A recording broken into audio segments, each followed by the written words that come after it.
आपकी अदालत मध्ये AIMIM चे चीफ असदुद्दीन ओवैसींवर आरोप आहे की हे झुकणाऱ्या सरकारच्या सोबत उभे आहेत. आता बघा, मीडियामध्ये खूप बोललं जातंय की डोनाल्ड ट्रम्पने 16 वेळा सांगितलं की मी हिंदुस्थानला घाबरवलं, झुकवलं, मी ट्रेड डीलची धमकी दिली, त्यामुळे हिंदुस्थानने वॉर थांबवलं. नाही, एकतर डोनाल्ड ट्रम्पला नॉलेज बरोबर नाहीये. तर मी मी इतक्या आठवड्यांपासून खूप सावधानतेने बोलत होतो की USA बरोबर आपलं स्ट्रॅटेजिक रिलेशनशिप आहे. परंतु जर ते बडबडत चालले आहेत, बडबड करतायत, तर प्राईम मिनिस्टरने त्यांच्याशी अर्धा तास फोनवर चर्चा केली. फॉरेन सेक्रेटरीचा व्हिडिओ आला. असे असून सुद्धा परत ते म्हणतात की मी थांबवलं, नुसतं बोलत चालले आहेत. मी एका श्वासामध्ये मीच थांबवलं. अरे काय आहे या 135 करोडोंचा देश आहे. इथे येऊन कुणी आम्हाला म्हणेल की आम्ही थांबवलं. कुठे थांबवलं तुम्ही? ट्रेड डीलच्या नावावरती घाबरून नाही, सोडलं. ट्रेड काय ट्रेड डील? ट्रेड डीलने तुमचा फायदा होईल, सगळ्यांचा फायदा होईल. तुम्ही ट्रेड डील भारताशी जो तुमचा ट्रेड आहे पाकिस्तानशी खूप जास्त आहे. तर ट्रेड डीलच्या नावावरती कुठलीच गव्हर्नमेंट हे अशा प्रकारे सौदा नाही करू शकत, ना होईल.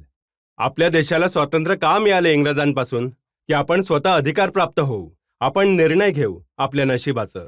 तर हे तर कोणीच जर ट्रम्प असं समजत आहेत की मी कंट्रोल केलंय, तर हे गैरसमजुतीचे शिकार आहेत. पाकिस्तानचा USAशी ट्रेड $4 बिलियन आहे. भारताशी अमेरिकेचा ट्रेड $180 बिलियन आहे. आता जर बायलॅटरल झाली किंवा बायलॅटरल ट्रीटी झाली तर $500 बिलियन टार्गेट आहे. ते त्यांना $5 बिलियन पाहिजे की त्यांना $500 बिलियन पाहिजे? ही गोष्ट नक्कीच आहे की असं वाटतं की काहीतरी क्रिप्टो कनेक्शन आहे पाकिस्तानचं त्यांच्याबरोबर, त्यामुळेच ते बडबडत आहेत. की परंतु मला असं वाटतं की जेव्हा सजेशन झालं, आपली जी फायरिंग थांबली किंवा जे काही थांबलं, तेव्हा माझी तक्रार आहे की आपल्या देशाच्या पंतप्रधानांना किंवा देशाच्या सरकारने ती अनाउन्समेंट करायची होती, ना की सगळ्या जगाला माहीत झालं ट्रम्पकडून. तर सरकार आपलं आहे, देश आपला आहे, आपल्याला हे सगळं कळतंय अमेरिकेकडून की मी हे सगळं केलं. तुम्ही काय केलं? जर तुम्ही करवत आहात तर आम्ही ट्रम्पना सांगू की मग फलस्तिनींवर जो हल्ला इस्रायल करत आहे थांबवा ना, दम असेल तर.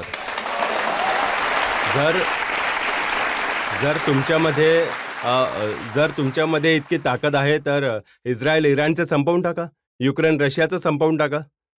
हे वारंवार बोलत चालले आहेत. म्हणजे विचित्र पद्धतीने. बघा, आमच्या इथे सुद्धा लोक आहेत जे म्हणतायत की नरेंदर सरेंडर. नाही, आता ते पार्टीचे नेता मोठे आहेत, त्यांच्या पार्टीमध्ये सक्षम लोक आहेत. मी इतका सक्षम नाहीये की त्यावर काही बोलू शकेल. परंतु तो त्यांचा राईट आहे आणि माझी तक्रार केवळ एकच आहे की देशाच्या पंतप्रधानांनी ती अनाउन्समेंट करायला हवी होती.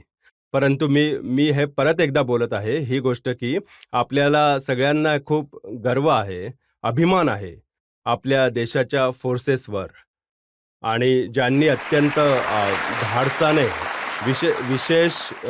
विशेष करून 9 की 10च्या रात्री गुजरातची जी पाकिस्तानची बॉर्डर आहे, राजस्थानची जी पाकिस्तानची बॉर्डर आहे, जम्मू, पंजाब, काश्मीर, पाकिस्तानने आपली संपूर्ण शक्ती लावली तिथे आणि आपल्या सैन्याने, आपल्या एअर डिफेन्स सिस्टीमने अत्यंत उत्कृष्ट पद्धतीने त्यांना थांबवलं. तर मला खूप अभिमान आहे आणि कायमच असेल. आता हे पॉलिटिकल स्टेटमेंट जे दिले जात आहे ते आता गव्हर्नमेंट आणि ते दुसरे लोक बघून घेतील, आणि जोवर माझं मत आहे, जर पाकिस्तानने पुन्हा हिंमत केली तर मला वाटतं की खूपच भयानक उत्तर मिळेल त्यांना. पण ट्रम्प साहेब केवळ बोलत नाहीयेत, त्यांनी जनरल आसिम मुनीरला व्हाईट हाऊसमध्ये बोलवलं, लंच खाऊ घातलं, कुरवाळलं, समजावलं. बघा, आसिम मुनीर जर गेले आहेत तिथे तर त्यांना समजलं पाहिजे की अमेरिका फ्री लंच नाही देत कुणाला. तर त्यांच्याकडून बरोबर ते आसिम मुनीरकडून जिझिया वसूल करेल, आणि जिझिया असा असेल की जी इराणची जी बॉर्डर आहे तिथे ते काही ना काही करणार आहेत, आणि ते दिसून येईल समोर. आणि ट्रम्पला उलट US ॲडमिनिस्ट्रेशनला समजलं पाहिजे की असीम मुनीरच्या त्या फंक्शनमध्ये एका टेररिस्ट जो वॉन्टेड आहे US मध्ये तो बाजूला बसून फोटो घेत आहे. तुम्ही त्याला भेटत आहात. जे टेररिस्ट मारले गेले होते त्यांची नमाजे जनाजा US गव्हर्नमेंटने त्याला टेररिस्ट घोषित केलं. तो नमाजे जनाजा वाचत आहे. पाकिस्तानची आर्मी उभी आहे. ट्रम्प त्याला भेटत आहेत. तर हे तर ट्रम्पला समजलं पाहिजे की जर तुम्ही कॉम्प्रोमाइज व्हाल किंवा अशा प्रकारच्या गोष्टींना तुम्ही जिओ पॉलिटिक्सच्या दृष्टीने बघत राहाल तर मग टेररिझमची लढाई सगळ्या जगाला लढायची आहे आणि विशेष करून आपण एक विक्टिम झालो आहोत तर मग ही लढाई कमकुवत होऊन जाईल. हे बघा, ज्यावेळी ऑपरेशन सिंदूर संपलं, हे सीज फायर झालं, त्याच्यानंतर पाकिस्तानचे जे प्राईम मिनिस्टर आहेत त्यांनी स्पीच दिलं होतं. त्यांनी सगळ्यांचा आभार मानलं. त्यांनी पापा ट्रम्पचे, काका चीनचं, मामा टर्कीचं, सगळ्यांचे खूप खूप आभार मानले. नाही, त्यांना आता पाकिस्तान इतका आयसोलेटेड आहे की निश्चितपणे चीनकडून 80% ते आर्म्स खरेदी करतात आणि चायना पाकिस्तान इकॉनॉमिक कॉरिडॉर त्यांचं जे ग्वादर पोर्ट आहे ते सगळं चीन एक नवीन ईस्ट इंडिया कंपनी बनली आहे पाकिस्तानसाठी. परंतु चीनमध्ये जो जिनचियांगचा परिसर आहे जिथे आज देखील मुसलमानांवर जुलूम होत आहे. पाकिस्तानचा कुठलाच प्राईम मिनिस्टर मागील 7-8 वर्षांमध्ये एक शब्द बोलत नाही त्याच्याबद्दल. का नाही बोलत बाबा तुम्ही? जेव्हा तुम्ही इस्लामचं नाव घेता तेव्हा त्या प्रोव्हिन्समध्ये आपल्या लेह लडाख पासून लागलेला परिसर आहे तिथे ईस्ट तुर्कस्तान ज्याला म्हणतात तिथे कोणी बोलतच नाही या गोष्टीबद्दल. यामुळे बोलत नाही कारण यांना एक चायनाकडून CPC जो प्रोजेक्ट आहे त्यामध्ये त्यांना पैसे हवे आहेत.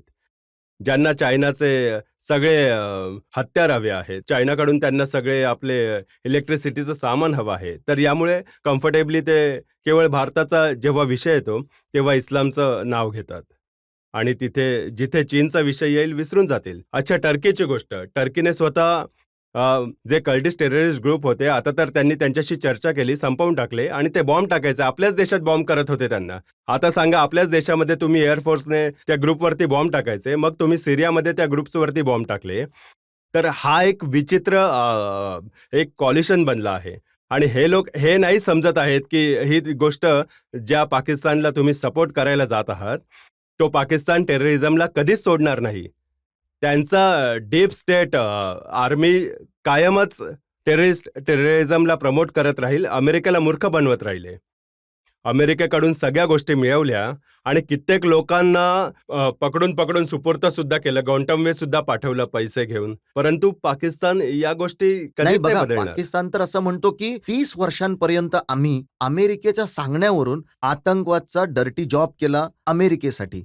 आम्ही तर स्वतः विक्टीम आहोत आतंकवादचे. तर आता जेव्हा तुम्ही स्वतः म्हणत आहात की तुम्ही वापरले गेलात तर तुम्ही विक्टिम कसे झालात? तुम्ही विक्टिम कुठे आहात? तुम्ही तर त्यांच्या आत्ताच्या डिफेन्स मिनिस्टरचं विधान हे सिद्ध करतात की तुम्ही हायस्ट बिडरसाठी स्वतःचे इमान विकण्यासाठी तयार होते आणि तुम्ही विकून टाकला. ज्या लोकांना तुम्ही मारलं ते काय मुसलमान नव्हते? ज्या लोकांना तुम्ही परवानगी दिली ड्रोन अटॅक करण्यासाठी, भले कोणी US प्रेसिडेंट असतील, ते तर तुमचेच ट्रायबल परिसर होते पूर्ण जिथे मुसलमान राहतात. तर हा पाकिस्तान बघा, या पाकिस्तानमध्ये एक ग्रुप आहे जो केवळ तेच चालवतात, भले कुणीही असेल, आणि त्यामध्ये आर्मीचा खूप मोठा रोल आहे. पब्लिकमधून प्रश्न घेऊ शकतो यावेळी? सर, माझा प्रश्न असा आहे की तुम्हाला असं वाटतं की पाकिस्तानला आता अक्कल आली असेल? ते आता आतंकवादी हल्ले थांबवतील का? नाही, कधीच येणार नाही अक्कल. जोपर्यंत पाकिस्तानची आर्मी देशाला कंट्रोल करत राहील, त्यांच्या देशाला, आणि तिथे टेररिस्ट ग्रुपना ते आश्रय देत राहतील, हे सुधारणार नाहीत. बघा, तिथे आम्ही बघतो की हाफिज सईद, मसूद अझर, लखवी ही सगळी लोक पुन्हा एकदा दिसायला लागली आहेत रस्त्यांवरती. हे पुन्हा भाषणं करायला लागले आहेत. आता सुधरवायचं कसं? यांना कसं ठीक करायचं? नाही, यांना तर आधी तर FATFच्या ग्रे लिस्टमध्ये यांना पुन्हा आणावं लागेल. फायनान्शियल ॲक्शन टास्क फोर्सेस जेव्हा येतील तर यांना जितके पैसे IMF कडून किंवा दुसऱ्या कंट्रीजकडून येत आहेत त्याच्यावर एक रेग्युलेशन होईल, मॉनिटरिंग होईल. आणि दुसरी गोष्ट ही आहे की जितका टेररिझम साठी पैसा जातो तो सगळ्या इल्लिगल पद्धतीने. 2018 पासून 22 पर्यंत पाकिस्तान FATF मध्ये होता. तेव्हा जाऊन मुंबईची जी 9/11ची जी घटना त्यावर ट्रायल पुढे गेली. साजिद मीर नावाची एक व्यक्ती होती ज्याला पाकिस्तानने म्हटलं की तो मेला. जेव्हा FATF मध्ये आले पाकिस्तानचं नाव, तेव्हा त्वरित पाकिस्तानच्या ISIने सांगितलं की तो जिवंत आहे. म्हणजे मेलेल्याला जिवंत केलं आणि मग कोर्टामध्ये त्याला काहीतरी शिक्षा दिली. तर FATF बनवणं आवश्यक आहे आणि कॉन्स्टंट आपल्याला व्हिजिलंट राहावं लागेल. आणि सगळ्यात महत्त्वाची गोष्ट ही आहे, पाकिस्तानला या देशामध्ये डिस्टेबलाइज करण्यासाठी एकच गोष्ट करायची आहे की इथे संप्रदायवाद, कम्युनिझम वाढावा. जर आपण कम्युनिझम संपवून टाकला, जर संपवला नाही, कमीत कमी तो कंट्रोल तरी केला, तर पाकिस्तानसाठी खूप मोठी हार असेल. तुम्ही म्हणताय की जे आपल्या देशातील लोकांच्या आपसात डिफरन्सेस आहेत, जे द्वेष पसरवणारे लोक आहेत, त्यांच्यामुळे सुद्धा पाकिस्तानला हिंमत मिळते. नाही, हे स्टेटमेंट तर फॉरेन सेक्रेटरीने म्हटलं आहे की पाकिस्तानला इथे डिस्टेबलाइज करायचं आहे, हिंदू मुस्लिम देशाला प्रोत्साहन देऊन. तर हा त्यांचा प्रयत्न असेल, कारण पहलगाम नंतर त्यांचं उद्दिष्ट एकच होतं की इथे खूप मोठे कम्युनल राईट्स व्हावे. मी देशाच्या जनतेला सलाम करतो की हे जिथे थोड्याफार जागांवरती घटना झाल्या, परंतु आपण पाकिस्तानला त्यांच्या त्या वाईट प्लॅनमध्ये यशस्वी होण्यापासून थांबवलं. आणि याचं क्रेडिट कुठल्याच गव्हर्नमेंटला जात नाही, याचं क्रेडिट भारताच्या जनतेला जातं. त्यांनी लक्षात घेतलं या गोष्टी.